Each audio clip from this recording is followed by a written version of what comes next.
Media के तमाम दोस्तों को अस्सलाम वालेकुम।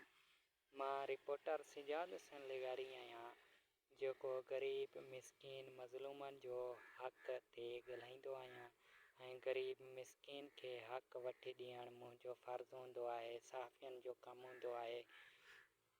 मां हिकु अॼु मौज़ू ते ॻाल्हाइणु चाहियां थो त शहीद नसरुल्लाह गॾाणी खे जंहिं बि क़तलु कयो आहे उन्हनि खे अलाह साईं ज़रूरु सज़ा ॾींदो, पर हिन दुनिया ऐं पाकिस्तान जी हुकूमत में का बि इंसाफ़ नाहे।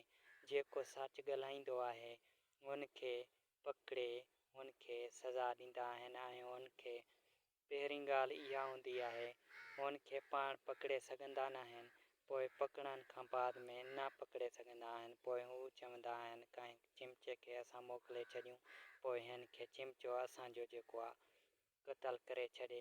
बसि ॻाल्हि इहा ई थींदी आहे। पर ॾाढनि ते ऐं ॾाढे जी लाठ ते को बि इतराज़ न थींदो आहे, न उनखे कानूनी कार्रवाई वठंदी आहे, न पुलिस वठंदी आहे, उन ते का बि कार्रवाई न थींदी आहे। ग़रीबनि ते सिर्फ़ु पुलिस बि चढ़ाई कंदी आहे, हर शइ ग़रीबनि ते थींदी आहे, जेकी बि ॻाल्हि हूंदी आहे ग़रीबनि ते हूंदी आहे, बाक़ी वॾेरे ते ऐं भोतारनि ते का बि ॻाल्हि न हूंदी।